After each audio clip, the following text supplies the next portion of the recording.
How would you feel if they ripped away your 2 or 3-year-old? One thing is for certain, Austin, Texas is a liberal city. The liberals came out in a giant blue wave, crashing on the steps of the Texas Capitol to express their skewed understanding of the Trump administration's zero-tolerance stance on our southern border. Their demands?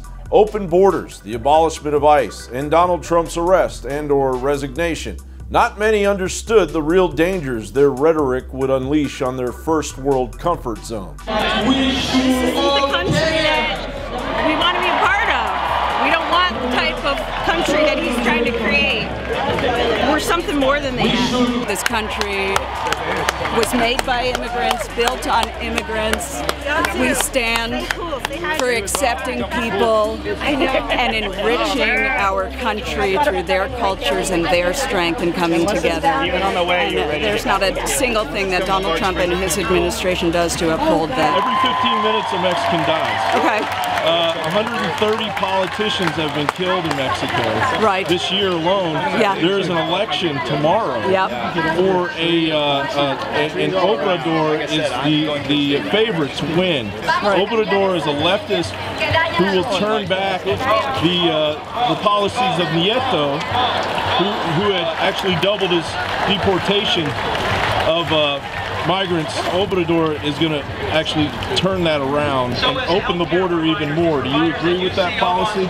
Open the Mexico-Texas border? Yes. When you get closer to the border, you find people that live on the border that want more border protection because their lives are at risk.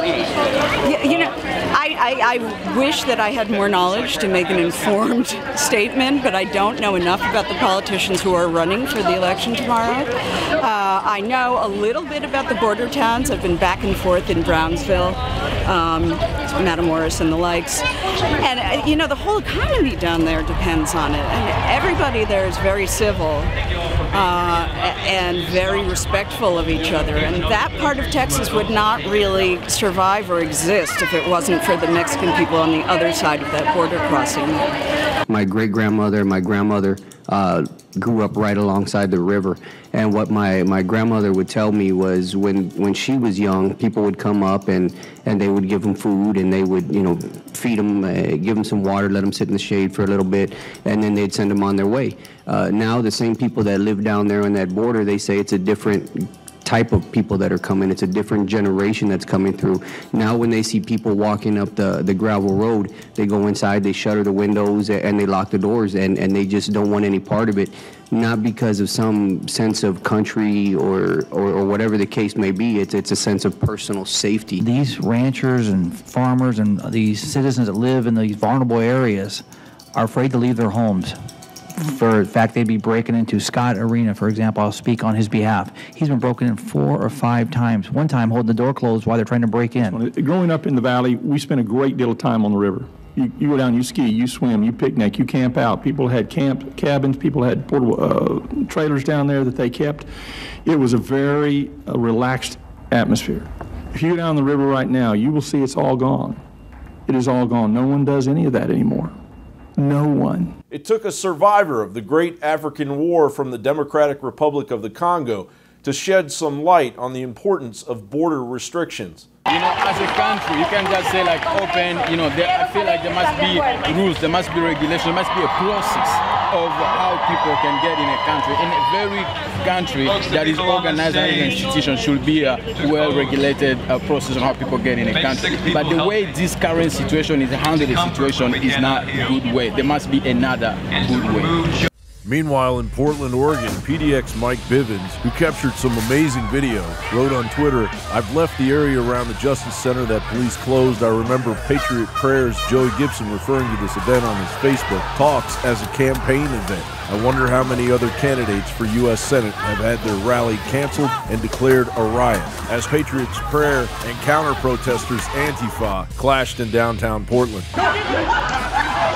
Give it to the Nazis. Thankfully, there were very little signs of Antifa at this rally filled with Democrats and socialists. Do you think these people are aware of what's really happening on the border? Well, boy, that remains to be said. I just saw a sign that said also immigrants, Ted Cruz, Melania Trump, Trump's second wife, Trump's mom. I believe, if not all of them, most of them were legal immigrants. So I think there's kind of a disconnect there. So legal and illegal, we need to distinguish. But I think there is a message to be told. Just not sure the disconnect. I'm not sure if many people know that Trump signed an executive order to not have families separated yet. But I don't think a lack of concern of the ripping away of families here in America. There's almost 500,000 children go missing a year. CPS rips families apart all the time. There's a recent case where 7 children were ripped away from their parents by CPS simply because they were homeschooled. Do you see any concern by the left for those issues of your fellow citizens? Honestly, I personally have not seen any concern from very many people at all about that. CPS I've never really known it to be a legitimate organization. They're in the business of breaking up families. They need a serious revamping. That's the kind of agency that needs to be done away with, in my opinion. Along with an absence of blame for the drug cartel's totalitarian smuggling operation, feeding the unfortunate need to separate children at the border. I live in South America, where we see firsthand the implications of the drug wars. I mean, Mexico has been hit horribly. Central America and Mexico have been hit horribly, but it's all for the demand of drugs that's in the United States. I think it's just a little hypocritical and blind to go criticizing other countries in which their problems exist mostly because of the demand that we have in our country for what they have.